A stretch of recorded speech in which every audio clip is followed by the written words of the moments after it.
Hello बच्चों, क्या हालचाल। तो आज हम लोग ठीक है स्टार्ट करते हैं बेसिक मैथ्स का पार्ट। ठीक है, बेसिक मैथ्स जो कि ऐसा समझो कि फिजिक्स में वो रोल अदा करता है जो एक घर बनाने में सीमेंट का जो काम होता है, ईंटों को आपस में जोड़ना, वही काम हमारा बेसिक मैथ्स करता है। फिजिक्स की चीज़ों को, ठीक है, उसके न्यूमेरिकल्स को, ठीक है, उनके कॉन्सेप्ट को, इन सबको आपस में जोड़ना। ठीक है, जैसे अगर हम बात करें फिजिक्स बेसिक मैथ्स में क्या क्या हम पढ़ेंगे, तो सबसे पहले हम लोग पढ़ेंगे यूनिट कन्वर्जन। क्योंकि देखो, हम लोग क्या है ना, एट्थ और नाइन्थ टेंथ से ही ये सारी चीज़ें सीखते हैं, बट हम बहुत बहुत केयर नहीं करते हैं छोटी छोटी बातों का। ठीक है, और कभी कभी हम इसमें उलझ जाते हैं।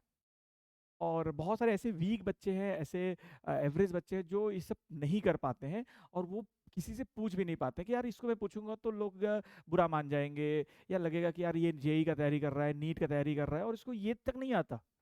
तो छोटी छोटी बातों का हम लोग यहाँ पर केयर करेंगे। और हमें ये नहीं समझना है कि कोई वीक बच्चा है या कोई बहुत अच्छा बच्चा है या कोई बहुत एवरेज बच्चा है। सबको सीखना है और बेसिक चीज़ें सीखनी है बिल्कुल, जो कि हमारे फिजिक्स में काम आने वाला है। ठीक, तो सबसे पहले जैसे कि हम लोगों ने देख रहा है यहाँ पे मैं लिख रखा है मैंने पहले से ही, तो आपका समय बच जाएगा। तो यूनिट कन्वर्जन हम लोग पढ़ेंगे। ठीक है, यूनिट कन्वर्जन हम लोग लेंथ का पढ़ेंगे, एरिया, वॉल्यूम, डेंसिटी। ठीक है, और इस तरीके से चीज़ों को। और उसके बाद फिर हम लोग पढ़ेंगे बेसिक अलजेब्रा। बेसिक अलजेब्रा में हम लोग पढ़ेंगे क्वाड्रेटिक इक्वेशन, बाइनोमियल थ्योरम। ठीक है, quadratic equation, binomial theorem, AP और जीपी। ठीक, इसके बाद हम लोग पढ़ेंगे ट्रिग्नोमेट्री। ट्रिग्नोमेट्री में हम लोग पढ़ेंगे एंगल क्या होता है, रेडियन से डिग्री में कैसे कन्वर्ट करते हैं, डिग्री से रेडियन में कैसे जाते हैं, फिर जो ट्रिग्नोमेट्रिक आइडेंटिटीज होती हैं, sine theta, cos theta, tan theta, फिर जो इंपॉर्टेंट ट्रायंगल्स होते हैं उनके बारे में पढ़ेंगे। इसके बाद फिर उसमें हम लोग ये देखेंगे कि जो साइन का वैल्यू है, जो लार्ज एंगल्स के लिए, जैसे 120 डिग्री हो गया, ठीक है, 150 डिग्री हो गया, 180 डिग्री हो गया, 270 डिग्री हो गया, ठीक है, 330 हो गया, तो 135 हो गया, इन सब का एंगल्स कैसे निकालेंगे साइन कॉस में, टेन में, वो सीखेंगे। ठीक है, इसके बाद हम लोग जो है आ जाएंगे कुछ साइन और कॉस के कुछ आइडेंटिटीज भी देखेंगे, कुछ इक्वेशंस भी देखेंगे। ठीक है, और इसके बाद हम लोग पढ़ेंगे लॉगरिदम। ठीक है, इस जो कि केमिस्ट्री में भी आपका बहुत यूज होता है और फिजिक्स में भी यूज होता है। और बाद फिर उसके पढ़ेंगे सबसे इंपॉर्टेंट, अपना one of the most important, slope और ग्राफ। ठीक है, बहुत बच्चों को प्रॉब्लम आता है ग्राफ को रीड करने में, ग्राफ कैसे बनाते हैं, स्ट्रेट लाइन का ग्राफ कैसे बनाते हैं, पैराबोला का ग्राफ कैसे बनाते हैं, सर्कल का, हाइपरबोला का, तो डिटेल में बात करेंगे ग्राफ के बारे में, डिटेल में बात करेंगे बिल्कुल। ठीक है, इसके बाद हम बात करेंगे सब डिफरेंशिएशन और इंटीग्रेशन, जिसके बिना फिजिक्स अधूरा है। ठीक है, क्योंकि हर जगह आप देखोगे तो डिफरेंशिएशन और इंटीग्रेशन का यूज होगा। ठीक है, जो भी बच्चे 11th में, मैं उनको बता दूं कि डिफरेंशिएशन और इंटीग्रेशन ऐसा समझो कि फिजिक्स में हर चैप्टर में लगभग लगभग यूज हो रहा है। ठीक है, इसके बिना फिजिक्स अधूरा है, तो इसको बहुत अच्छे से पढ़ेंगे। अगर आपको यहाँ से कुछ मिस हो जाता है तो ठीक है, वो तो चलेगा, बट डिफरेंशिएशन और इंटीग्रेशन तो भाई हमें बहुत अच्छे से पढ़ना ही है। ठीक है, तो हम लोग कोशिश करेंगे कि एक एक वीडियोस में एक एक टॉपिक को कवर करें, जिससे कि जिन बच्चों को जो प्रॉब्लम्स आए, सपोज करो किसी को प्रॉब्लम है लॉगरिदम में तो वो लॉगरिदम ही देखे, जिनको प्रॉब्लम है डिफरेंशिएशन में तो डिफरेंशिएशन ही देखें, जिनको प्रॉब्लम है इंटीग्रेशन में तो वो इंटीग्रेशन ही देखें। इसीलिए हम लोग क्या है, वीडियो को पार्ट पार्ट करके बनाएंगे और फिर बाद में इसको अपडेट करते रहेंगे। और डिस्क्रिप्शंस में इसके पीडीएफ मिल जाएंगे, और मैं कोशिश करूंगा कि डिस्क्रिप्शन में ही इसके जो है पीडीएफ के साथ साथ, इसका पीडीएफ के साथ साथ इसके कुछ तुम्हें वर्कशीट भी आपको मिल जाए, जिससे कि आप उसको सॉल्व कर सको।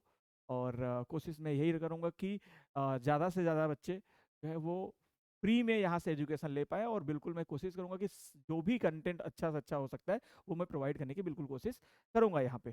ठीक है, ये नहीं कि मतलब कोचिंग में अगर कहीं किसी कुछ जगह पे बहुत सारी चीज़ें पढ़ाई जा रही हैं और यहाँ पे ऐसा नहीं, मैं कोशिश करूंगा कि सारी चीज़ों को यहाँ पे प्रोवाइड करूँ आपके साथ। ठीक है, जिन बच्चों के पास फाइनेंशियल प्रॉब्लम है वो यहाँ से भी पढ़ सकते हैं, और कंटिन्यू पूरा फिजिक्स ओवरऑल यहाँ से कंटिन्यू कर सकते हैं। Okay, thank you so much. अब आप स्टार्ट करते हैं हम लोग first point, unit and conversion. तो सबसे पहला टॉपिक अपना है बेटा यूनिट एंड कन्वर्जन।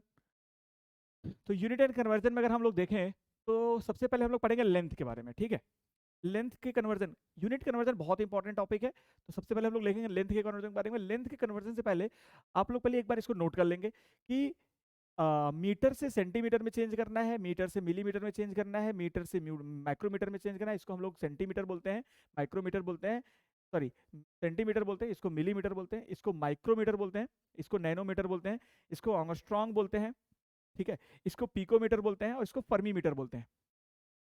अब ये कुछ ऐसा सीरीज है जिसको हमें याद रखना है कि 1 मीटर में कितना सेंटीमीटर, तो 100 सेंटीमीटर, मिलीमीटर तो 1000 मिलीमीटर, ठीक है। उसके बाद आता है माइक्रोमीटर, उसके नैनोमीटर, ये एंगस्ट्रॉम, पिकोमीटर और फर्मीमीटर।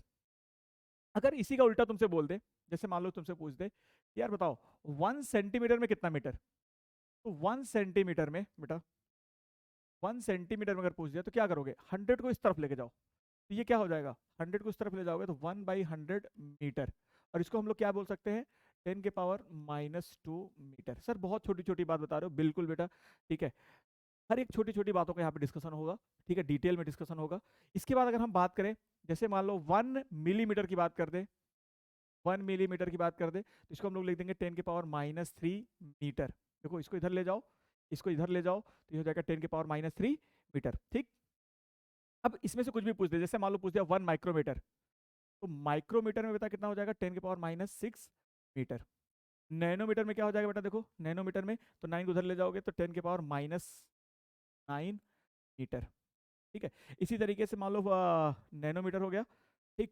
अगर एंगस्ट्रॉम पूछ दे, 1 एंगस्ट्रॉम में क्या होता है, 1 एंगस्ट्रॉम में होता है 10⁻10 मीटर। 1 पिकोमीटर में कितना होता है बेटा, 1 पिकोमीटर में हो जाएगा 10⁻12 मीटर, ठीक है। और इसी तरीके से अगर फर्मीमीटर में पूछ दे, 1 फर्मीमीटर में कितना होता है, तो 1 फर्मीमीटर में 10⁻15 मीटर। जस्ट इसको इधर ले जाएंगे, उल्टा कर देंगे, ये हो जाएगा। चाहे तो तुम ये याद रखो या तो ये याद रखो, कोई भी एक याद होना चाहिए।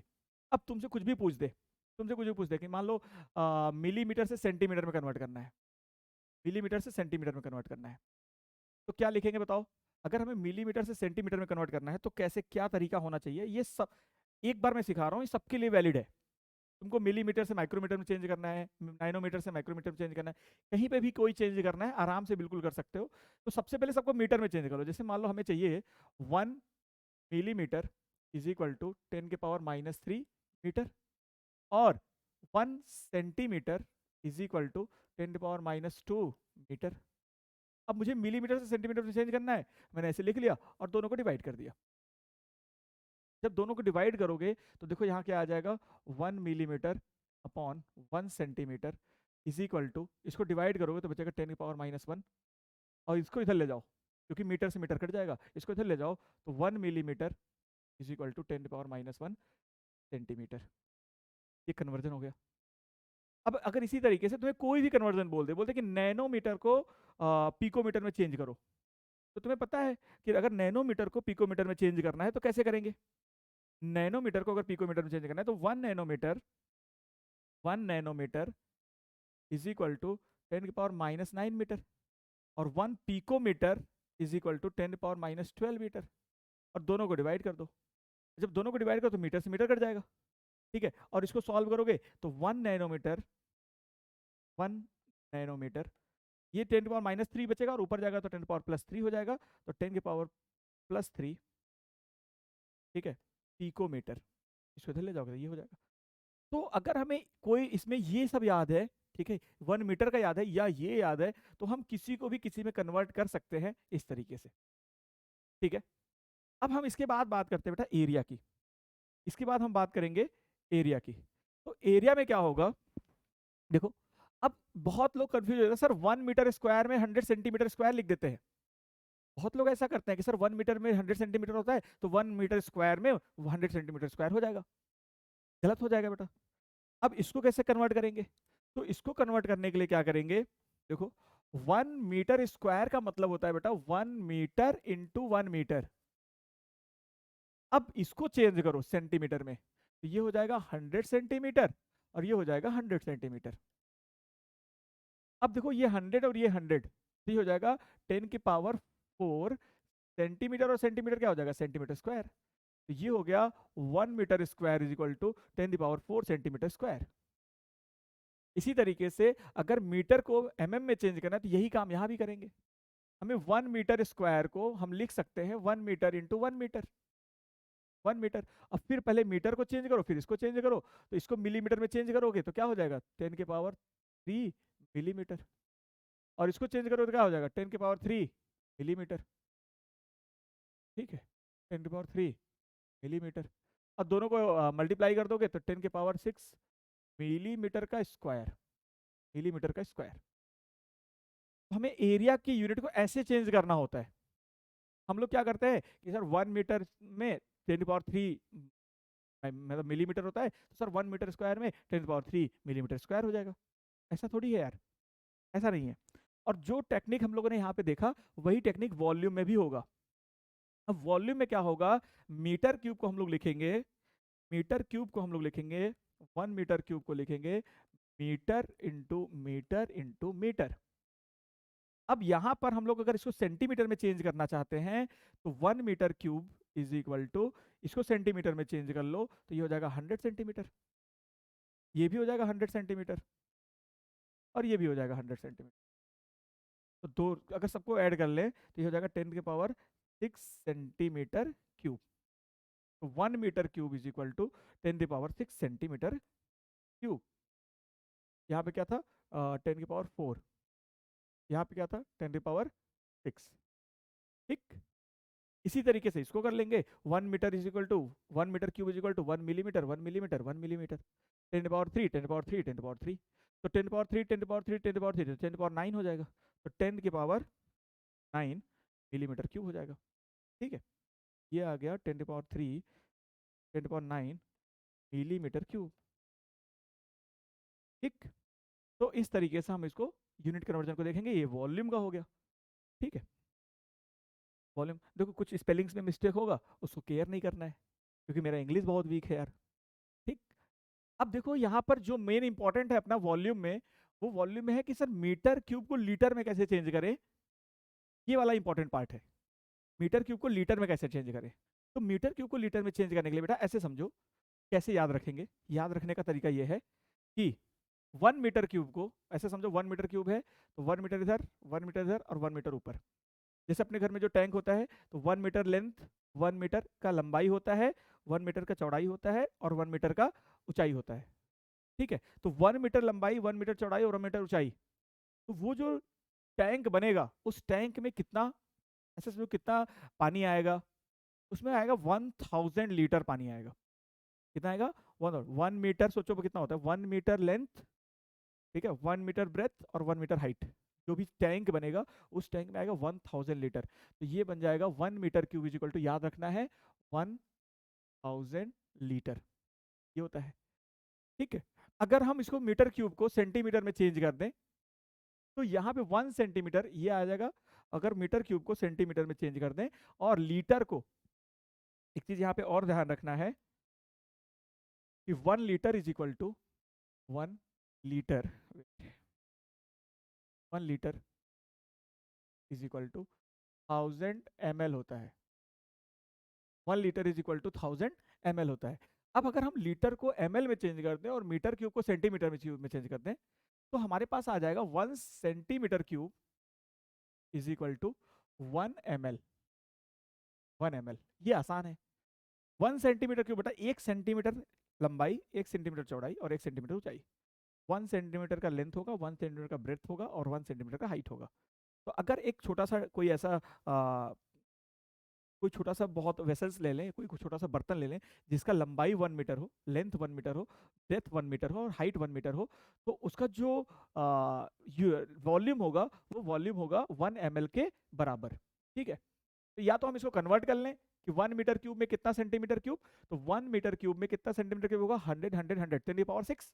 इसको हम लोग लिख देंगे 10⁻6 सेंटीमीटर क्यूब, और 1000 को ऐसे ही रहने दो और लीटर को चेंज कर लो ml में, तो ये हो जाएगा ऐसा।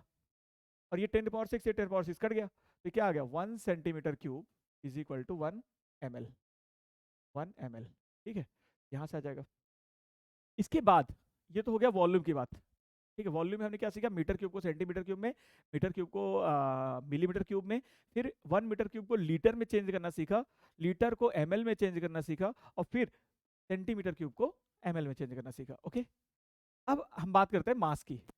तो मास में, ठीक है, जैसे 1 ग्राम है बेटा, अब इसको हमें याद रखना है कि 1 gram is equal to 10 decigram होता है, 1 gram is equal to 100 centigram होता है और 1 gram is equal to 1000 milligram होता है। और 1 gram is equal to kilo में अगर चेंज करें तो 10⁻³ किलोग्राम होता है। अगर इसको उल्टा सोचें तो 1 किलोग्राम इज इक्वल टू 1000 ग्राम होता है। उल्टा सोचो अगर, तो इसको इधर ले जाएंगे तो ये आएगा 1 किलोग्राम इज इक्वल टू 1000 ग्राम। ठीक, तो ये मास का हो गया, मास का। अब इसके बाद हम बात करते हैं डेंसिटी की। तो डेंसिटी में क्या होगा, डेंसिटी में देखो क्या होगा, जैसे डेंसिटी में पहले देखो केजी है और केजी पर मीटर क्यूब। डेंसिटी होता है बेटा, डेंसिटी का फॉर्मूला होता है, डेंसिटी का फॉर्मूला हो जाएगा मास अपॉन वॉल्यूम। तो मास का यूनिट पहले रखेंगे, फिर वॉल्यूम का यूनिट रखेंगे। तो मास हो जाएगा केजी और वॉल्यूम हो जाएगा मीटर क्यूब। ठीक है, अब हमें इसे चेंज करना है ग्राम पर मीटर क्यूब में। तो अगर हमें ग्राम पर मीटर क्यूब में चेंज करना है तो क्या करेंगे, देखो 1 केजी पर मीटर क्यूब को ऐसे लिखेंगे और इसको ग्राम में चेंज कर लो तो क्या हो जाएगा 1000 ग्राम पर मीटर क्यूब। तो 1000 ग्राम यहाँ पे लिख लो, 1000 ग्राम पर मीटर क्यूब। अगर हमें केजी पर मीटर क्यूब को ग्राम पर सेंटीमीटर क्यूब में चेंज करना है तब क्या करेंगे, तो केजी पर मीटर क्यूब को ऐसे लिख लो, केजी को ग्राम में चेंज कर लो 1000 ग्राम, और मीटर क्यूब को सेंटीमीटर क्यूब में चेंज कर लो तो मीटर क्यूब मीटर मतलब मीटर मीटर मीटर, तो सेंटीमीटर में चेंज करना है तो 10⁶ सेंटीमीटर क्यूब। अब देखो यहाँ पर क्या आ जाएगा, ये 10⁻³ और ये 10⁻6 कट जाएगा, ऊपर चला जाएगा तो ये आ जाएगा 10⁻³ ग्राम पर सेंटीमीटर क्यूब। इसके बाद अगर हम बात करें तो केजी पर मीटर क्यूब को ग्राम पर लीटर में चेंज करना है। तो केजी पर मीटर क्यूब को ग्राम पर लीटर में चेंज करना है तो केजी को ग्राम में चेंज कर लो, कितना हो जाएगा 1000 ग्राम या 10⁻³ ग्राम। और इसके बाद मीटर क्यूब को जब लीटर में चेंज करेंगे तो ये भी हो जाएगा 1000 लीटर। अगर इसको कट कर दें तो ये हो जाएगा 1 ग्राम पर लीटर। अगर 1 केजी पर मीटर क्यूब को अगर हम चेंज करें तो ये हो जाएगा 1 ग्राम पर लीटर। अगर हम 1 केजी पर मीटर क्यूब को ग्राम पर ml में चेंज करना चाहे तो केजी पर मीटर क्यूब को ग्राम पर ml में चेंज करना चाहे तो केजी को ग्राम में चेंज कर लो 1000 ग्राम, और मीटर क्यूब को ml में चेंज करना पड़ेगा तो 1 metre cube is equal to 1000 litre. ठीक है, और 1 लीटर इज इक्वल टू कितना 1000 ml। तो ये हो जाएगा 10⁶ ml, तो यहाँ लिख लो 10⁶ ml। अब इसको सॉल्व करेंगे तो ये 10⁻6 ऊपर जाएगा तो माइनस हो जाएगा तो 10⁻³ बचेगा। 10⁻³ ग्राम पर ml। ठीक, अगर इसी को हम लोग सोचो ग्राम पर सेंटीमीटर क्यूब हो गया। अब 1 ग्राम, इसमें ऐसा समझो कि अगर हमें 1 ग्राम पर सेंटीमीटर क्यूब को ग्राम पर लीटर, ग्राम पर ml में चेंज करना हो तो क्या होगा, तो ग्राम ही रहेगा। ठीक है, 1 ग्राम, देखो ग्राम पर सेंटीमीटर क्यूब को हमें चेंज करना है ग्राम पर ml में। ठीक है, तो क्या करेंगे इसके लिए, ग्राम को ग्राम में ही रहने दो तो ये तो 1 हो गया, और सेंटीमीटर को ml में चेंज कर दो तो 1 होगा, तो ये हो जाएगा ग्राम पर ml। ठीक है, तो क्या करेंगे 1 ग्राम पर, तो इस तरीके से कहानी हमें चेंज करना है, ऊपर वाले को ऊपर में चेंज कर दो, नीचे वाले को नीचे चेंज कर दो। तो ये चेंज यूनिट कन्वर्जन सीख गए हम लोग, किसका, डेंसिटी का। अब आगे बात करते हैं टाइम का। तो टाइम में सबको पता है बेटा 1 आवर में कितना मिनट होता है, 60 मिनट, ये सबको पता है। ठीक है, फिर तुम्हें पता है कि 1 मिनट में कितना सेकंड होता है, 60 सेकंड। तुमसे कोई पूछते 1 मिनट में कितना आवर, 60 मिनट में 1 आवर, तो 1 मिनट में बेटा तो 60 को इधर ले जाओ तो क्या हो जाएगा 1/60 आवर। ठीक है, इसके बाद ये हो गया 1 मिनट में 1/60 आवर। अब तुमसे कोई पूछ दे बताओ 1 आवर में कितना सेकंड, तो 1 आवर में कितना मिनट होता है बताओ, 60 मिनट, 60 मिनट। ठीक है, तो 1 hour is equal to 60 minute, और 1 मिनट में कितना सेकंड होता है, 60 सेकंड। इसको हम लोग ऐसे लिख सकते हैं ना, 60 to 1 मिनट, ऐसे लिख सकते हैं। और 1 मिनट में कितना सेकंड होता है, 60 सेकंड। ये कितना हो जाएगा, 1 hour is equal to 3600 second. ये हो जाएगा 1 आवर में 3600 सेकेंड, तो ये याद होना चाहिए भाई। अब 3600 सेकेंड में 1 आवर, तो 1 सेकेंड में कितना आवर, तो 1 सेकेंड में 1 अपॉन 3600 आवर, ये हो जाएगा। इसको इधर ले जाओगे, इधर ले जाओगे तो ये हो जाएगा। ठीक, इसके बाद बात करते हैं स्पीड की। स्पीड इज इक्वल टू क्या होता है बेटा, स्पीड इज इक्वल टू होता है distance upon time, distance upon time. तो डिस्टेंस को किस में मेजर करते हैं, अगर एसआई यूनिट की बात करें तो मीटर में, और इसको किस में मेजर करते हैं, सेकंड में। लेकिन कभी कभी हमारे पास यूनिट होता है, कभी कभी हमारे पास यूनिट होता है किलोमीटर पर आवर। अब हमें किलोमीटर पर आवर को अगर मीटर पर सेकंड में चेंज करना तो कैसे करेंगे, तो किलोमीटर को मीटर में चेंज कर लो, तो कितना हो जाएगा 1000 मीटर, और आवर को सेकंड में चेंज करो तो कितना हो जाएगा 3600 सेकंड। 0 0 0 0 कट गया, तो कितना आ गया 5/18। तो 1 kilometre per hour is equal to 5/18 metre per second. अब 2 किलोमीटर पर आवर के लिए पूछ देगा तो 2 से मल्टीप्लाई कर देंगे। 10 किलोमीटर पर आवर के लिए पूछ दिया तो 10 इंटू 5/18 मीटर पर सेकेंड। मतलब हम किलोमीटर पर आवर की जगह पे हम 5/18 मीटर पर सेकेंड लिख देंगे बस। जहां भी किलोमीटर पर आवर लिखा रहेगा, अगर हमें मीटर पर सेकेंड चेंज करना होगा तो हम 5/18 रख देंगे। और इसका उल्टा सोचें, अगर इसका उल्टा सोचें कि भाई मान लो 36 किलोमीटर पर आवर को मीटर में चेंज करना था, तो किलोमीटर पर आवर की जगह पे हम लोग लिख देंगे 36 इंटू 5/18 मीटर पर सेकेंड। और अगर उल्टा सोचे कि सर मीटर पर सेकेंड, अगर 1 kilometre per hour is equal to, या ऐसे उल्टा सोचो कि 5/18 metre per second is equal to 1 kilometre per hour है। इसको उधर ले जाओ तो 1 metre per second is equal to क्या हो जाएगा 18/5 kilometre per our. 1 metre per second जहां लिखा रहेगा उसकी जगह पे हम लोग 18/5 किलोमीटर पर आवर लिख सकते हैं। ठीक है, तो वैसे तुमसे बोलते 10 मीटर पर सेकेंड को चेंज करो किलोमीटर पर आवर में, 10 मीटर पर सेकेंड को चेंज करो, तो मीटर पर सेकेंड की जगह पे हम लोग लिख देंगे 18/5 किलोमीटर पर आवर। डायरेक्ट सोचे तो नहीं, तो मीटर को किलोमीटर में चेंज करो और सेकेंड को आवर में चेंज करो, तब भी आ जाएगा। मीटर को जब किलोमीटर में चेंज करोगे तो 1 मीटर इज इक्वल टू लिखोगे 1/1000, और सेकेंड को जब आवर में चेंज करोगे तो 1 सेकेंड इज इक्वल टू लिखोगे 1/3600 आवर। और यहाँ पे लिख दोगे, यहाँ पे रख दोगे, यहाँ रख दोगे, मीटर की जगह पे ये रख दो और सेकंड की जगह पे ये रख दो, तब भी आंसर आ जाएगा। लेकिन हम शॉर्टकट से सोचेंगे, तो शॉर्टकट के लिए हम क्या याद रखेंगे, देखो किलोमीटर पर आवर से मीटर पर सेकंड में जाएंगे, तो किलोमीटर से देखो ये जा रहे हैं, तो ऐसा मानेंगे कि यार किलोमीटर बड़ा है और मीटर छोटा है, तो इसको हमें छोटा बनाना है, तो 18 से डिवाइड करेंगे और 5 से मल्टीप्लाई करेंगे। जब किसी चीज को छोटा बनाना होता है तो डिनोमिनेटर ज्यादा होगा और न्यूमरेटर कम होगा, तो हम लोग 18 से डिवाइड कर देंगे और 5 से मल्टीप्लाई कर देंगे। और जब मीटर पर सेकेंड से किलोमीटर पर आवर में जाना होगा, तो 1 मीटर पर सेकेंड की जगह पे हम लोग लिख देंगे मीटर से किलोमीटर जाना है, बड़ा बनाना है, तो 18 से मल्टीप्लाई और 5 से डिवाइड। तो इसको ऐसे कर लेंगे।